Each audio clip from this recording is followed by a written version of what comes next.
तस्वीरें हथीन के गांव मंडकोला की हैं, जहां रविवार को हथीन के विकास के लिए केंद्रीय राज्य मंत्री कृष्णपाल गुर्जर ने क्षेत्रवासियों को 22 करोड़ की राशि से होने वाले विकास कार्य की सौगात दी है और अनेक परियोजनाओं का शुभारंभ करते हुए उद्घाटन किया। इस दौरान कार्यक्रम को संबोधित करते हुए उन्होंने किसान आंदोलन को लेकर कांग्रेस को आड़े हाथों लिया। उन्होंने कहा कि बीजेपी सरकार और प्रधानमंत्री नरेंद्र मोदी कभी भी किसानों का अहित नहीं सोच सकते। विपक्ष राजनीति कर किसानों को गुमराह कर रही है। उन्होंने कहा कि अगर नए कृषि कानूनों में कोई कमी है तो सरकार को बताए, अगर कमी मिलती है तो उनका समाधान किया जा सकता है। नाराज करके हम क्या हासिल कर लेंगे? कोई फायदा होगा क्या अगर हम किसानों को नाराज करेंगे? लेकिन ये राजनीति है और विरोधियों को और कुछ तो नजर आता नहीं। कहने के लिए भी कहीं भ्रष्टाचार होता हो। 2014 से पहले आप रोज देखते थे कोई ना कोई मंत्री रोज जेल जाता था। जैसे हम ससुराल जाते हैं ऐसे वो जेल जाते हैं।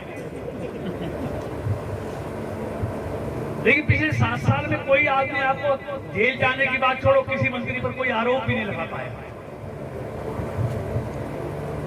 अब उनको कोई मुद्दा नहीं मिल रहा।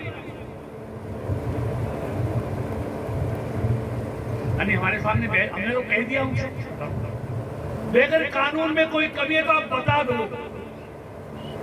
हम उसको वापस लेने को तैयार हैं, उसके मानने को तैयार हैं। और ये कानून ऐसा है, किसान की मर्जी पर छोड़ा गया है। उसकी मर्जी हो तो मान ले, ना माने तो उसके लिए कानून है ही नहीं। क्योंकि बताएंगे नहीं, वापस ले लो, जिद है। पहले से खरीद कम हुई हो तो वो बता दो, पहले से रेट कम मिला हो तो वो बता दो। अब सरसों खुले बाजार में 7,000 बिकी है और एमएसपी 5100 रुपए। अभी खुले बाजार है, अगर जबरदस्ती कहते कि तुम मंडी में ही बेचोगे तो किसान को 7,000 मिल जाता क्या? तो सब समझ रहे हैं, आप सब समझदार हैं, मुझे उस पर ज्यादा नहीं कहते। ये भी हमारे भाई सब, वो तो सारी बात है। इन्होंने सबने मांग की थी इस कानून को लागू करने के लिए। मैं विस्तार से नहीं, तो समय नहीं है। चाहे वो हुड्डा साहब हैं, चाहे वो शरद पवार कृषि मंत्री थे, चाहे तमाम मुख्यमंत्रियों की कमेटी, सबने मांग की थी इस कानून को लाने की। अभी ये किसान को मर्जी नहीं होनी चाहिए। पैन बनाने वाला ये तय करता मैं अपने पैन को कहां बेचूंगा, कितने में बेचूंगा। तो ये अधिकार किसान को नहीं होना चाहिए, मैं अपने पैन को कहां बेचूंगा, कितने में बेचूंगा। यही मोदी जी ने किया। वो चाहे तो मंडी में जाके बेच ले, अगर ज्यादा पैसा बिकता है तो बाहर जाके बेच ले। अगर मार्केट में कम पैसा मिलता है तो फिर एमएसपी पर सरकार खरीदने को तैयार है और खरीदा भी है।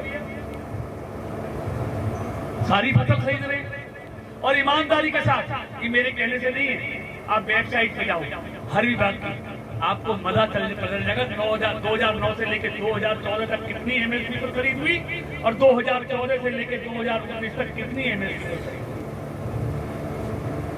डबल खरीद की है उन सबने गेहूं के चावल एमएसपी। ये मेरे कहने से नहीं है, मैं तो पार्टी के रिकॉर्ड में निकाल सकते हैं। तो इसलिए मैं आपको विश्वास दिलाता हूं कि किसानों के खिलाफ कभी भी मोदी सरकार, क्योंकि ये तो किसानों के प्रति समर्पित सरकार है। किसान इस सरकार की प्राथमिकता में है। अब उनका तो कर क्या सकते हैं जिन्होंने विरोधी कर रहा है, वो भी हमारे भाई। उनके बारे में क्या कहते? वो हमारे दुश्मन थोड़ी है, भाई है हमारे बीच के आगे। लेकिन राजनीति है, सबने राजनीति करनी है अपनी अपनी पार्टी के लिए। अगर सरकारों की नीयत होती तो कब का मिटकोला में लड़कियों के लिए कॉलेज बन चुका होगा। मित्रों, मैं को किसी की आलोचना करने नहीं आया। ये मेरे कहने से भी कुछ नहीं होगा। मैं कितना ही कह के जाऊंगा, अगर लोगों को विकास दिखेगा नहीं तो मैं कितना भी कह लूं लोग मानेंगे नहीं। विकास तो दिखता है अपने आप, वो कहने से नहीं होता। और मैं हमेशा ये कहता रहा, आप भी किसान हैं, मैं भी किसान का बेटा। मैं ईमान और धर्म से कहता हूं, क्योंकि मैं उस सरकार का एक हिस्सेदार हूं। रोज बात होती है मेरी सरकार की। मोदी सरकार किसानों के अहित की बात छोड़ दो, करने की बात छोड़ दो। किसानों के हित के बारे में, बुरे के बारे में सोच भी नहीं सकती। इतना मैं आपसे वादा करता हूं। साथ ही उन्होंने हथीन के विकास के लिए पायलट परियोजनाओं पर चर्चा की और कहा कि जल्द ही टेंडर पास करवाकर यहां विकास करवाया जाएगा। मुख्यमंत्री विकास विकास और विकास, और उसी के निमित्त हथीन में कोरोना के कारण कुछ काम धीमी गति हो गई थी, लेकिन आज से फिर उनकी गति को हम तेज कर रहे हैं और आज लगभग 22 करोड़ के काम हथीन क्षेत्र में विकास के शुरू किए जा रहे हैं, जिसमें हथीन क्षेत्र का मिडकोला और मडना का 2 गांवों की हजारों एकड़ ज़मीन जो स्वयं की समस्या से ग्रस्त थी, उससे उसको निदान दिलाने के लिए 13 बोरवेल लगाए गए हैं और उस स्वयं की समस्या का समाधान हो, पायलट प्रोजेक्ट के तौर पर ये हमने प्रोजेक्ट शुरू किया है 13 ट्यूबवेलों के साथ।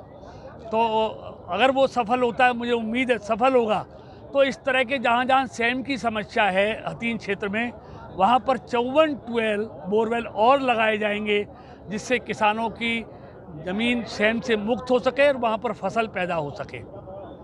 दूसरा, आज मिडकोला गांव में 7 करोड़ की लागत से CSC का आज शुभारंभ हो रहा है। 4 करोड़ की लागत से रेस्ट हाउस का शुरुआत हो रही है। 2 करोड़ की लागत से कम्युनिटी सेंटर बन रहा है। 2.5 करोड़ की लागत से मिडकोला से खोकिया का वाली सड़क का आज शुभारंभ हो रहा है। 2.5 करोड़ की लागत से कोंडल से सेवली के लिए आज उस सड़क का हम यहीं से शुभारंभ कर रहे हैं। एक तीसरी सड़क और 2 करोड़ की हथीन से मलाई, उसका भी 2 करोड़ 3 लाख की लागत से उसकी भी शुरुआत कर रहे हैं। तो ये तमाम काम, इस तरह के लगभग 22 करोड़ के काम यहाँ पर आज हमने शुरू किए हैं और आने वाले समय में पलवल से नूह की सड़क को हम वाइडनिंग कर रहे हैं, उनके पुलों को चौड़ा कर रहे हैं।